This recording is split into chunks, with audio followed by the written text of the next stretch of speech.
And anybody thinking about it, you must be the dumbest person to think you can come and even Islamize or Christianize Nigeria. It's a secular state. We have majority Muslim, majority Christians, and it's going to remain like that. So the issue now is Bola Ahmed Tinubu wants to win an election. He never campaigns to be a former presidential candidate. He wants to win this election. And mathematically, politically, you cannot have two minorities. Now, it is now left for us as Christians to say, we understand what you're saying. So, but the next chief of staff must be a Christian. We have to start putting our demand there. We have to start claiming other places to balance it more. Appointments, we have to start demanding. The issue, we should not, as Christians, just leave the party. We still have many governors who are Christians. We still have those who are ministers who are Christians. So it's not like this is the end of it. And you and I know, it's whatever the president tells the vice president to do. That's what it does. The vice president don't really call more shots like you think. The president is still the one. And if you look at Bola Ahmed Tinubu, there are very few people who will say, I'm a Muslim, but my wife is a Christian. I never knew his wife was a Christian. I was never really into him.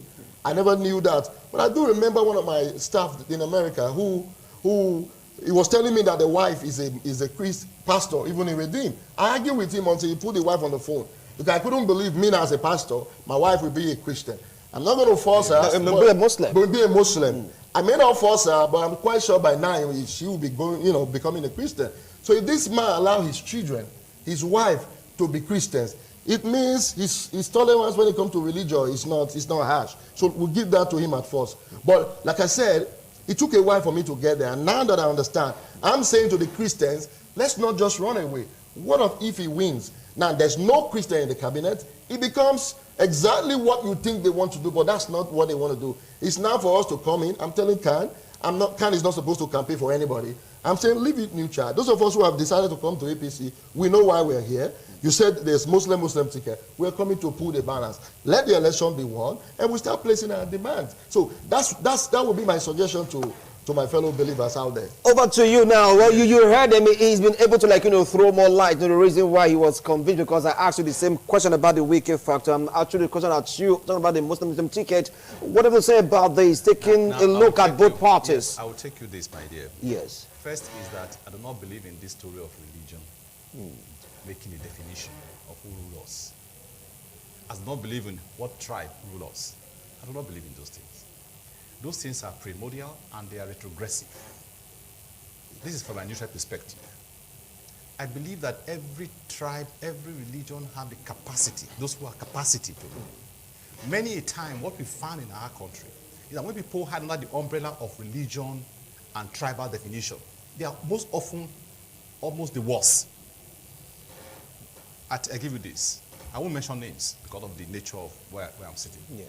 But if I were in another fora, I will mention names. Now, I'll tell you this. We have had experience where institutions of learning, universities, people came to canvass that it's our turn to become VC of this university. We have not been VC of this university. The university was in our land. It has been here for so many years. It has not been here. It must be now. If it's not now, it's not right. And everybody, when they went to the street, they were shouting, oh, we want this, we want this. And they got it. What happened? The university was almost in the coma. Was almost in the canvas. That is one. The research institution in this country, one of the high-flying research institutions in this country, had this experience over the same tribal definition. It's in our land. We have not been there for how many years? Near 40, 50 years. Nobody has from this place. It's our time. Our time. They gave it to the person, to the tribe. What happens? Those institutions were the canvas. In fact, those people who were canvassing, that is our time. One of them, I saw one of them recently, who now told me, yeah, oh God, you won though. You won. I didn't listen. Say, but I swear, if it happened again, we will never canvass again like that. Because, you see, intellectual content does not choose tribe. It's not a tribal define or religious define. Intellectual content is, if you have it, you have it. So let's go for those who have the capacity. Not whether they are Muslim, Christian, whether they are Ijo, Urobo, so-called Lejo, Awusa, whatever. No. In this country, my brother, we had the experience of having somebody who, for the first time in our history, brought down fuel price by 5 naira, from 7 to 65 naira in this country. It's historical. I'm not saying what is not there. It's not, the person is not from anywhere close to the south.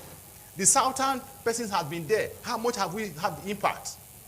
Now, the issue is this, is that this same person decided that our children should go overseas for training, international training, on what we call underground water welding. Marine welding, to teach them the art, so that over time we can take over the oil and Nigerians will not be want to do the drive. Now, even though what they call it, Venezuela had its own challenge, but what happened? Venezuela today had about 14,000 pump stations in America. What happened? They took over their own oil because their people became the expert in that oil industry. Today, my dear, Nigerians that are working in some of these oil companies, like I don't want to mention, so I don't need to give the company here. Nigerians in those organizations, what you earn in Nigeria is less than what people earn in Mobile, in the same organization. For God's sake, is it impossible that Nigerians can become experts and take over the oil industry? And then tell the white man, if I want to employ, I will employ you, we will pay you. But if you don't want to work, you can go. So my own take is this, sorry. Let him land, please. Now, so my own take is this. I do not give a hoot to where the person come from. What I care is what is intellectual content, because I've seen the history of people who hide under the umbrella of religion or umbrella of tribe, ethnicity, yeah, on all of that. They have, the majority of them have never given us results. All right. To celebrate. All right. We must, just quickly, let me just quickly we must put a balance into this, because for the sake of equity, these two factors, religion and tribe, we cannot totally close our eyes towards it.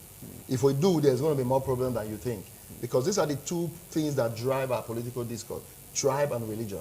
Now, for example, our ticket was zoned to the south because it's been a part of the north. Somebody may say it's not about that. When you're saying it's not about that, you're telling me there's nobody in the south who is capable. So having this discourse, you know, tribe, religion, is part of us. We cannot just discard it. Just like in America, you have the black and the white. You cannot just say, forget about it. If you do that, in the next 100 years, there will be no black president. So we must discuss about it and also put a balance on it. Put a balance. Okay, fine. Now, over to you now. Sorry, we should choose the best from among whatever we are saying. Best from what we're saying. Yes, that's what I'm saying. There's the best in the south. There's the best in the Christian. That's what I'm saying. That's the balance I'm talking about. All right, now let me come to you, Ojo Imavido. Well, 18 political parties. But some are saying, Wilson, forget it. Like what I said before, I said, forget it. It's all about 3 political parties.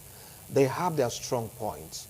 They have their weak points. Some have been accused of being derogatory. Some have been accused of insulting. Some have been accused of throwing tantrums or slinging mud at other opponents. Some also are trying to settle their dispute in the political party. Now, knowing fully well that the agenda, or will I say their mentality, so to speak, is the same, what do you think Nigeria should be clamoring for? Well, you said we have 18 political parties or 18 contenders. Contenders. No, we don't. You know, we have contenders and we have pretenders. For me, we have only 2 major political parties right now, the APC and the PDP, and probably to some extent Labour. The way the movement is going and coming. Many will not agree to that, right? I'm going to say it's 3. But the rest, they are Luther, Continua. Those ones, they just... Many may take an exception to your statement. I know what I'm saying, sir, because if you're talking about... Don't worry, when debate starts, when political debate will start, you see the candidates that they will be inviting. Yes. I don't know if you understand, because you can't come and waste our time because you are contesting an election, which you know you are not going anywhere. Not that I'm maybe disrespecting them. Other political parties, yeah. No, not. But it's just that the majority of the masses, we're all here when Obi was traveling the whole nation, canvassing for votes from the delegates in the PDP. And when it was clear that there's no hope for him in the PDP and he left, he went to Labour. But because Obi is a strong force to reckon with, the youths, the youths are the one even pushing the Obi movement. And then one of the aspirants has started complaining. He's not even talking about himself or what he's going to do for the Nigerian people if he eventually becomes the president. But he's complaining about Obi because he's kind of jealous. Like, I've been here. I've built my political party because he started his own political party. He was there during the last presidential election, and still yet nobody even know if he's still in the race or not. Because the other day they went for this peace accord, and then the APC candidate was not there. The vice presidential candidate sat in his stead. So when I watch one of a video clip that I got they recorded there, the aspirant or the candidate of the person I'm talking about, Sowore, he was complaining. He said he was supposed to be the one that would sit down there, not even you. Because you are a vice presidential candidate, you are not supposed to be there. But naturally, we all know these three people are the main contenders. If we are to focus on anybody in this election, it's going to be these three contenders. All right. But I must put a balance to that. I take exception. Just of course. Hold on. Kind of a right at you saying something about his own opinions. You know, some are saying that what might work against the APC is because of many promises not fulfilled. Okay. 2018, I was a candidate that, you know. Yes. Everybody said the same thing. Even now, they're just 18. 2019, there were 73 candidates. Yeah. And I was told I was not a popular candidate. But guess what? In the general election, I came third position. After Atiku Abubakar, I came third position in general election. And understand that these candidates in the smaller parties, they spend their personal money. So we must give them kudos for that. I was there in that shoe. I know we have three major candidates, but let's respect and, you know, give them that kudos. Now, talking about the issue of the political party, I said this on channels, and let me make it clear. You see, political party is a platform. In 2019, I was the presidential candidate of the People's Coalition Party. I left the party. The party was deregistered by INEC. It's no longer in existence. But I decided to join APC. Why? APC have the platform. APC has the structure for me to reach the people. APC is like me taking a flight from Abuja that took me 28 minutes to get to Benin. Why I would have taken a Degbe line or one of those beautiful buses or whatever that would take me 6-7 hours to get here. You as the person, you're bringing your ideas. Our candidate, when he is elected as president, he becomes the leader of the party. He changed the entire structure of the party. He brings his own ideas. He leads the party to the next level. When we keep talking about this party, what they did not do, you're forgetting that a new administration is what's coming up. Like I always say. But it's the same party. I understand. If I was elected as a candidate, yes, are you telling me there are things I won't do? Of course, these are going to change. The candidate becomes the head of the party. The candidate changes things. And that's why you see, after the primary is over, people are looking for fraud. They're looking for what to say there's problem. And yet they're not finding any problem. We release the presidential list and we put a hold on it to adjust it, to add more people to it. They're complaining. The candidate is doing his best, carrying everybody along. We're doing our best to make sure there's peace, and there is peace. Somebody is going to be angry here and there. I was angry. Do you know how furious I was? But now I'm here sitting down. It's because the candidate did what he was supposed to do, and we were able to move forward. Yeah. So the issue, what I'm trying to say is, let's focus on the candidate. I decided that during this campaign, I'm going to be focusing on the issue, what's going to happen. There are several reasons. But let me quickly say, this candidate is the only candidate where you can boldly say there are people who this man has raised. He's somebody that knows how to invest in people, not just invest in buildings, buying properties.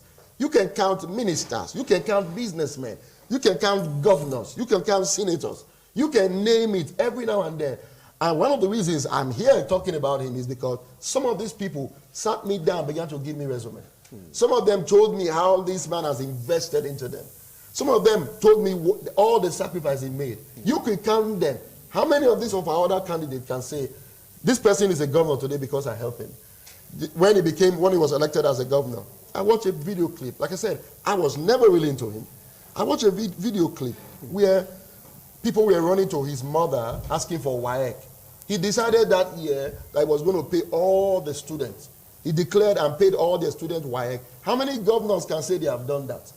He's somebody that knows how to invest in a human. All right. I'm sure those who have worked with him during the campaign, they will have so much to say. But the point I'm trying to make is, APC succeeded in some many areas they could have done well. Oh yes, everybody knows it. So you're saying they failed in some areas? Of course, there are so many areas they failed. Right. We are saying we know the areas they did not perform well, and we are coming to make those changes.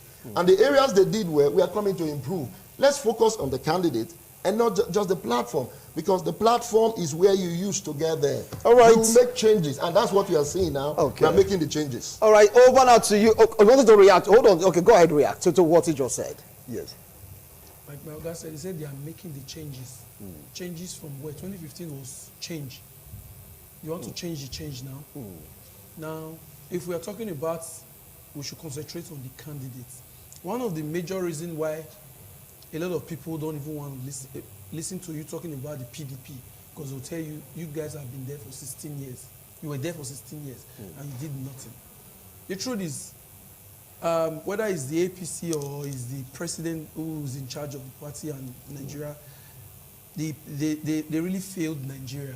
I mean that they failed in some aspects. No, some aspects. He never said there were no amount of failure. He said in some aspects they failed. If you know the way, but he said they can do better. If you know the way people held President Buhari in IST. President Buhari is not in the ticket. We're talking about Ahmed Buhari. I mean, that's the point. Okay, hold on. He's talking about the APC here. When the APC won the presidential election in 2015, some people trekked from Lagos to Abuja because they thought this is the right time. This is when we are going to fix this nation. And for you now coming back, because it's the same people that campaigned for this man that is also coming back now to not tell us that, hey, that's not true.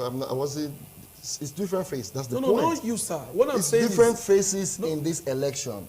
Is things when I use the word change. Okay, let's repeat it. There's no problem. 23 candidates, and we are all marching forward. What does that tell you? Right. It means this man knows how to carry. Because if you're talking about change, meaning you are reminding us of our mistakes. Don't forget. Over to you now, Bashir. Hold on. I want him to come in. I want him to come in. There will always be something to do. I want him to come in. So go ahead. There will always be something to do. Please do come in. Do come in. Now I'll tell you this for free. When people go into this kind of theater, you are giving us a lot of headache. The whole of you have historical trends that are not sweet. The whole parties. Yes. So I'm a realist. I want to say this without a sense of responsibility. You came from another angle. I mean, it's I'm giving you a picture, my dear, because I'm not a party man. I don't intend to be a politician. God willing, I'll not be hungry, but I'm not rich. But the truth about the matter is that we have a trend.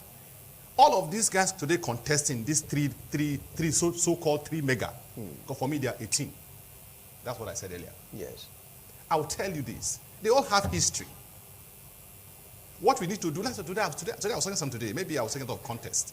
Let's look at their history and see which one is relatively close to what we are expecting as human beings to run our country for us. Because where do we run to? We said, okay, PDP, excuse us. Yesterday here, APC came. We're now saying we want to go back to PDP again. Everybody is talking. Now, even the man contested, the three of them contesting today as mega. Yeah. What's their history? Hold on now, I want to go for a break. When we return, we'll continue with this discussion. It's getting heated up here in the studio. It's all about the campaign kickoff. Amadas are rising. Don't go away.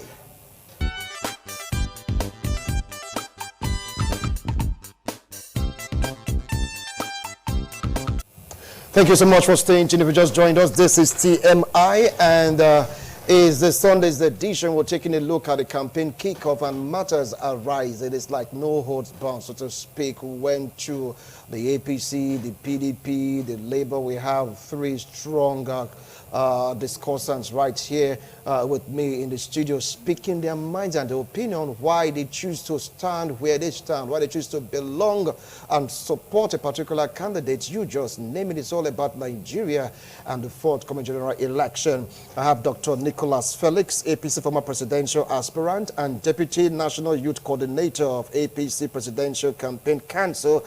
And of course, I have a one-time permanent secretary, yes, Bashir Kadri, Labour devotee, one-time chairman, Nigeria Labour Congress, yes, Edo State chapter. Yeah, party chairman, of course, secretary also. And of course, I have Ojo Imafido, a party man, an entrepreneur, and of course, a youth mobilizer and a business mogul. They're speaking their minds.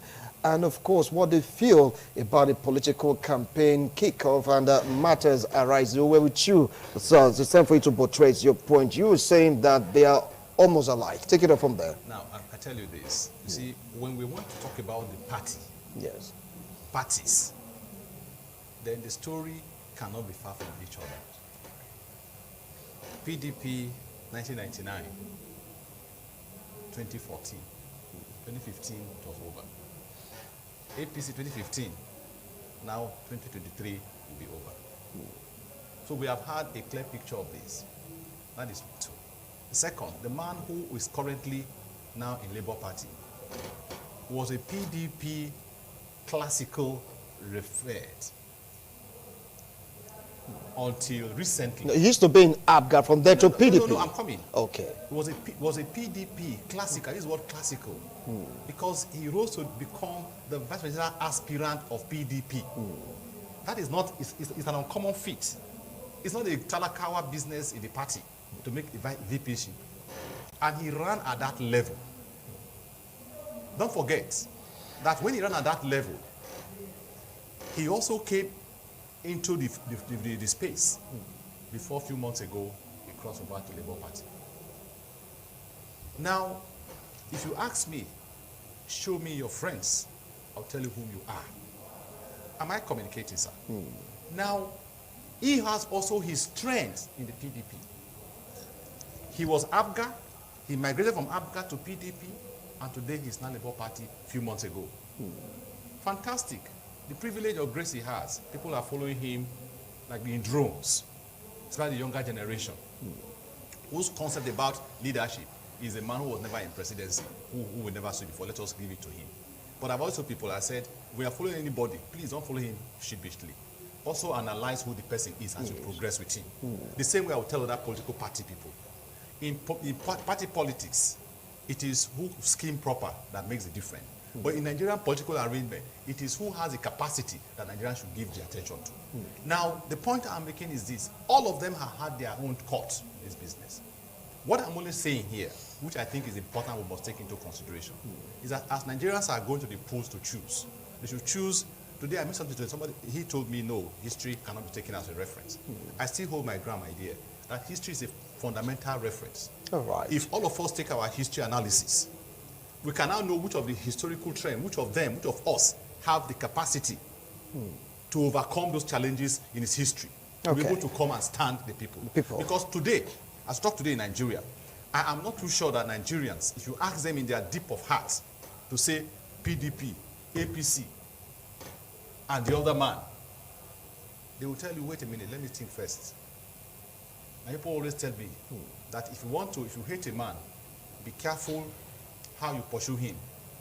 So that you don't see him come, you close your eye. As you are moving on the street, you close your eye, you are walking, you go and hit your head on the wall because you are no longer seeing, because you don't like to see the man. So for me, let us sit down as Nigerians and beg Nigerians. Let us look at these persons and see which of them have something that we can drive home. That is consistent, that is honest, that we can respect. All right. Because Nigeria is too complex to be exposed to what will be passing through political matters. All right. You want to react? We have always been talking about capacity.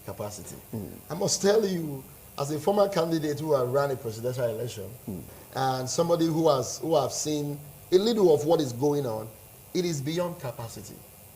Because you understand, a president have ministers, administrators, men and women who help him drive the vision. What we need now is a man with a heart and a man that has political will, not just capacity. If you have a political will, you will get the job done. We've had people who you may say they have the capacity, but the political will. Do you know what it means to be the president? The power to get the job done.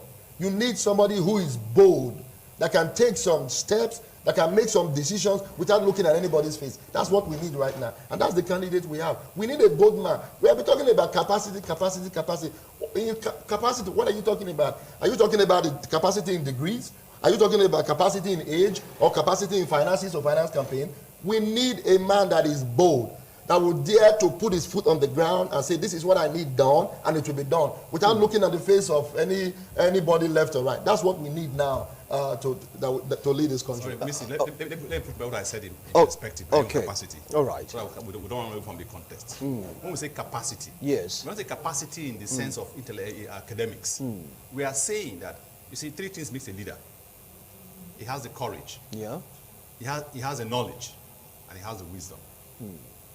That's what, courage, knowledge, wisdom. That's what Machiavelli told us. Okay. In his work, The Prince. All right. Now, if you have this, it says a leader is a man who have the courage of a lion, a man who have the love of a dove, and a man who has diplomacy of a fox.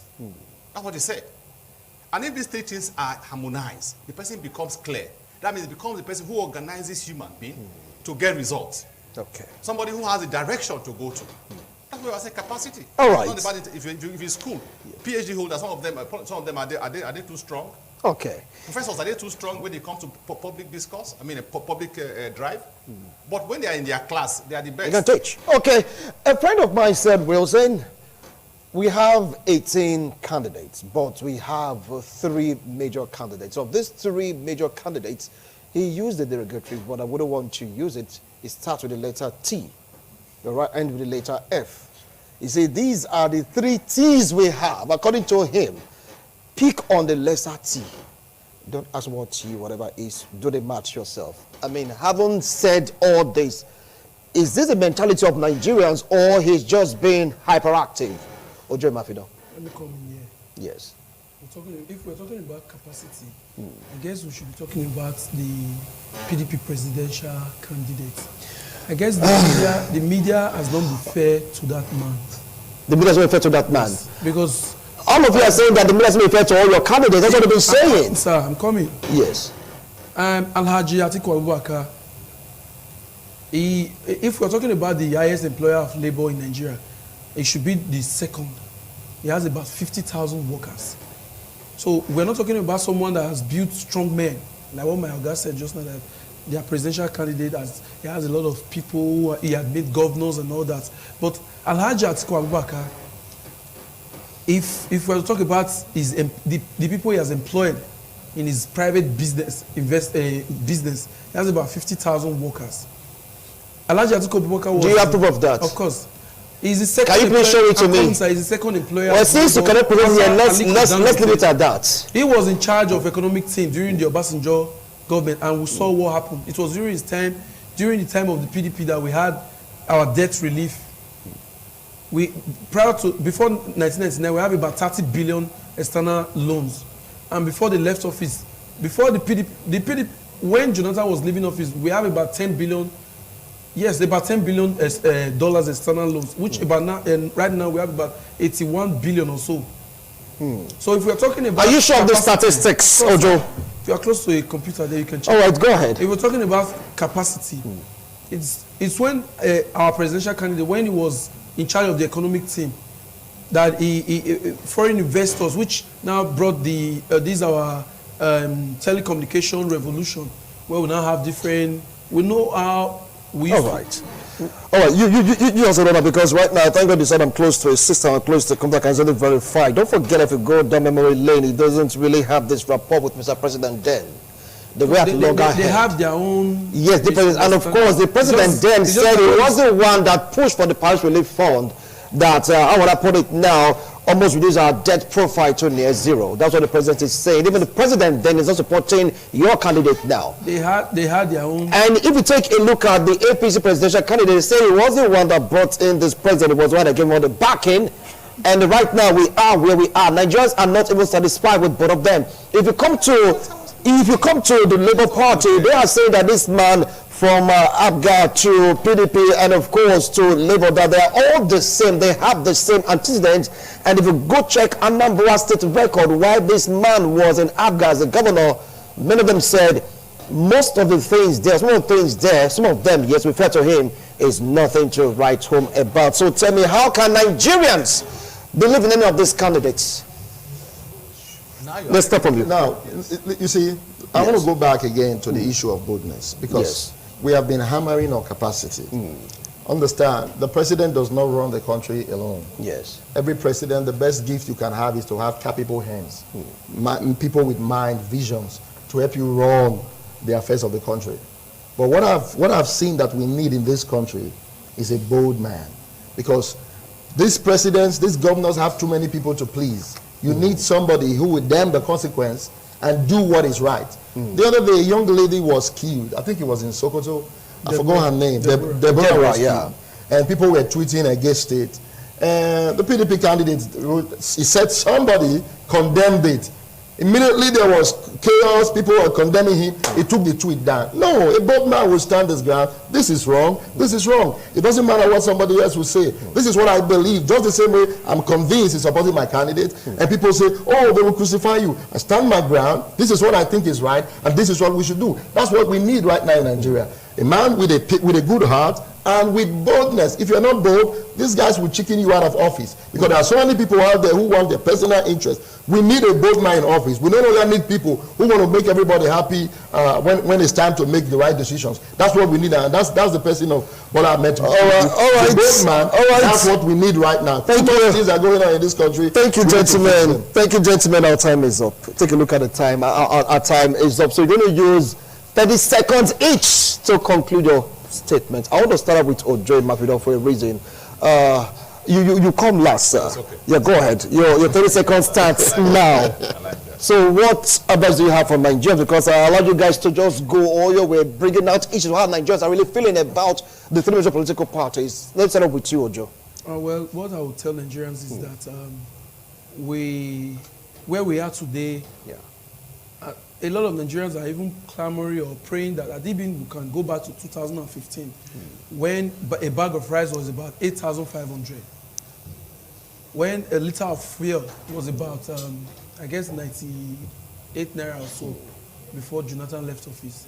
So what I will tell Nigerians is that they should not look at these, how do I put it?